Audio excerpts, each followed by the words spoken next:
What's up everyone? Welcome back to the channel. It's been a while. Not really, I just uploaded 6 days ago.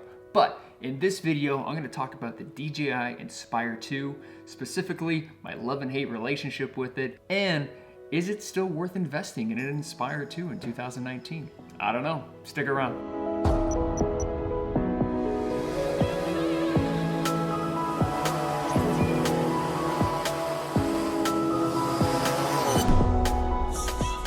Welcome back everyone, and if you're just stumbling across this video, hi, my name is Wolfgang. I'm a drone pilot here in beautiful Southern California, and in today's video, we're gonna be talking about this, the DJI Inspire 2.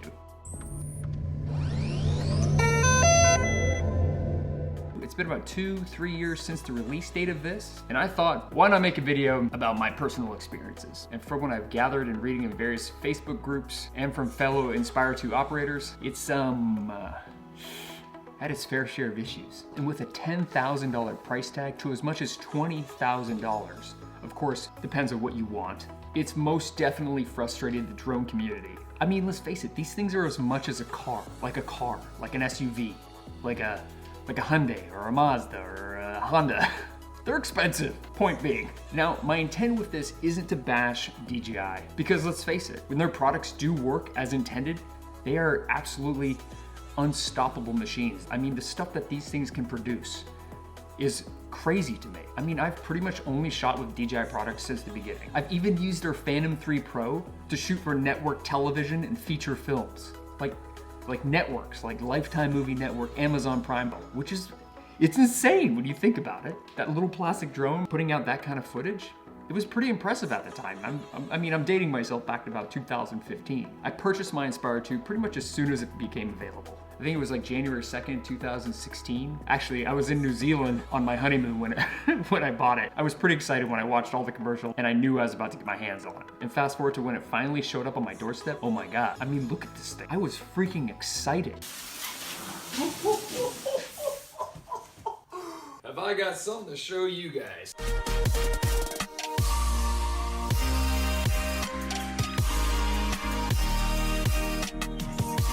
I mean, I was going from like a little Phantom to this. Point is, I got everything. I was super excited. I was going out probably, and I want to say like every 2 days, every day pretty much, to go fly this thing. I was just so blown away with the technology. But within the first couple weeks,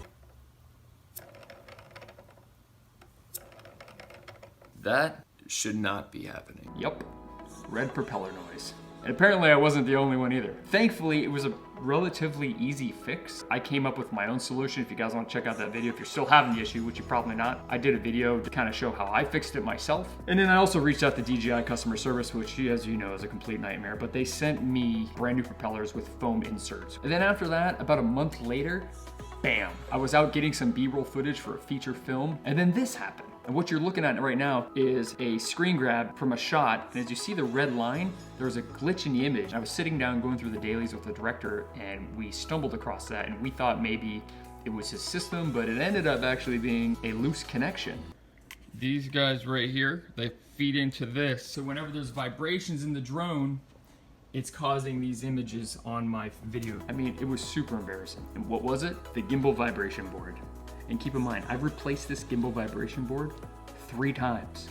3 times. None of my Inspire 2s have ever crashed. They just stopped working. And of course, it always happened while I was on a job. I've also had issues where I was getting no battery connection. So I was up north on a job and I was plugging in the batteries. We're gonna drone this beautiful farm, and then I got the batteries disconnected. As you guys know, drone won't take off. And I was just sitting there after I just got done bragging about this thing. And I ended up pulling out my Phantom 3 Pro at the time to actually get the shots. Of course, we had to discount the client and whatnot, but that was also embarrassing. And then followed by that, I had a limp gimbal issue. If you guys have experienced this, it's when you power up the bird, there's no power going to it. So it just kind of hangs there. To be honest, within the first 4 to 6 months of having this thing, I couldn't trust it. I couldn't show up to a job without being worried that it's not even gonna power up. At the time, I didn't have a second Inspire 2, so I only relied on my Phantom. So I finally had it, and I called up DJI customer service. Again, as you know, they are the worst. Sometimes I feel like they just hire people that are just not educated on their products. And about a dozen to 2 dozen emails later, they finally put me in touch with somebody. But he called me and he apologized, and he basically said, he was like, look, we can give you a full refund or we'll just send you a new bird. Well, clearly I got a new bird. Because this is what I do. I mean, I needed a bird. The money wasn't gonna do anything because I was probably just gonna buy another one. Oh, and just for the record, so even on my brand new bird, I still had to replace the gimbal vibration board. I don't know, am I alone in this? Have you guys had to replace these things as well? And keep in mind, these are just the issues that I was having. From what I've read in the drone communities, such as the Facebook groups, I know there were guys having issues with the arms. The arms would just kind of give way and they'll just twist. There were tons and tons of landing gear issues. So the landing gear would just get stuck. So in the last 3 years that I've had it, it's been great, but it's been a real pain in the ass, to be honest. But as you can see, I still have it. It's been a workhorse for about the past 7 months. I believe 7 months ago was the last time I had the gimbal vibration board replaced. And I've had no issues.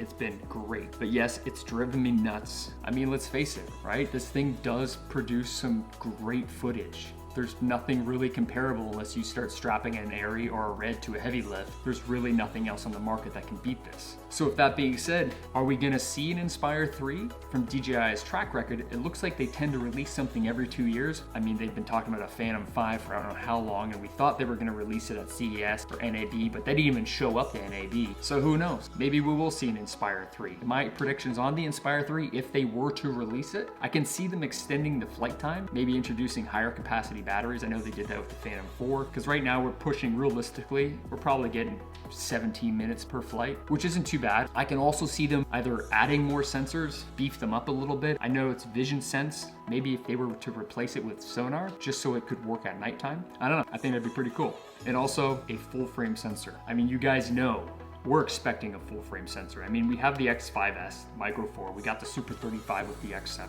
I think we're due for a full frame. My only request from DJI, if you guys do, if you're watching this, if you do end up releasing an Inspire 3, my only request, please, for the love of God of the community and drone pilots, please allow us to use existing cameras. Please allow us to mount up an X5S, the X7 to an i3 frame if you're doing it, just so we don't have to go spending money on a whole new camera. I'm sure most of us are gonna be getting the full frame sensor if and when they do have it, but that's my only request. Also, I wanted to touch on, is it still worth investing in an Inspire 2 in 2019? Personally, I think it is. I mean, you can pick up a good little starter package between $2,500 and $6,500. I've seen them on Facebook groups, eBay.